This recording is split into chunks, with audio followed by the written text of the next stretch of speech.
Now, let me quickly rope in Major Mohammad Ali Shah. Thank you for joining us on the broadcast today, sir. In a Rawalpindi temple attack that the reports are surfacing right now, um, the administrator of the temple confirmed the incident and said that as soon as the information was received, Rawalpindi police personnel reached the spot and brought the situation under control. Do you think that this is a good time to question Pakistan? This is a good time to, ask Pakistan to mend its ways? Exactly. Firstly, it's a good time to tell Pakistan to mend its ways, but Pakistan is not going to mend its ways. They are totally incorrect. Now we have to understand one thing, that Pakistan is actually a very bigoted society where minorities are discriminated against, they don't get their due respect, and they are ill-treated over there. Unlike India, the best country for minorities is actually India. Me personally, coming from the minority side, we might say anything, we might protest, we might say anything, but at the end of the day, I can challenge anyone to try doing what one can do in India. You cannot do that same thing in Pakistan or Iran or some other country. No, you cannot. I'll give you an example of Pakistani cricketer Danish Kaneria. Just last 2 years back, Danish Kaneria came out with the allegation that he was discriminated against and all that stuff.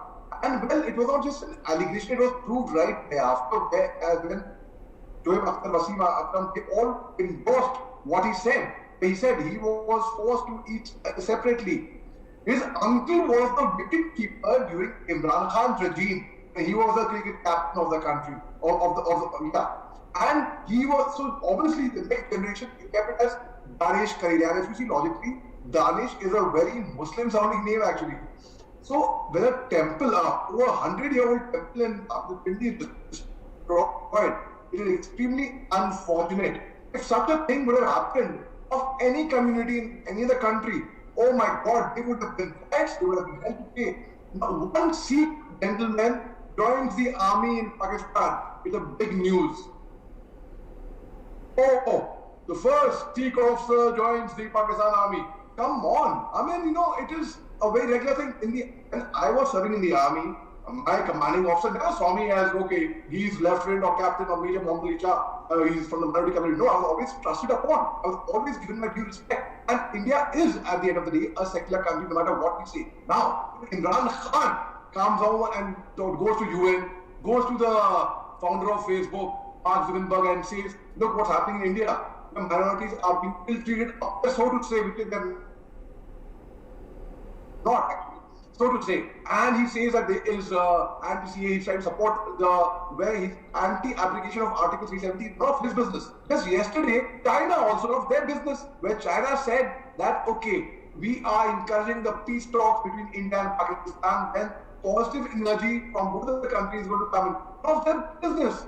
Now, Pakistan is cornered from all directions right now. It is in deep trouble, let me tell you. It's heading for its own doomsday. And the day is not far when Pakistan is going to dig its own grave and go underground on its own without anyone wanting to do anything. It is already battling Corona. Imran Khan campaign said vaccination will not come into Pakistan, and he goes ahead with the Chinese vaccine. There's a big joke on social media that Imran Khan gets a Chinese vaccine and 2 days later he gets coronavirus himself. Now, US is withdrawing support. It is offered its land to China as well, to POK land, to extract uranium. Now, come on, Pakistan is in deep trouble, and right now I'm not saying we don't need to jump in on it. They are heading for its own doomsday. Let them dig their own grave at the end of it. Right, a very interesting point you made that, anywhere in the world, if such a scenario would have happened with the minorities, even if it, would have happened in India, there would have been a lot of protest happening, a lot of hue and cry, between the majority and the minorities. And what role can India play in asking Pakistan to mend its own ways? See, Pakistan has always been trying to interfere into our internal matters and the reason I'll tell you why they are in trouble. They are in trouble because they are not concentrating in what's happening inside their own home. Peep out of the window and see what is happening in the neighbor's house. That's exactly the mistake what Pakistan is doing. Now, we can always, in our own way, say that, what the hell, like the way when the CA, NRC, NPR was introduced. Well, Muslims in India, yes, and it is at the end of the day not getting into the politics of it, but there was a huge protest. Fine.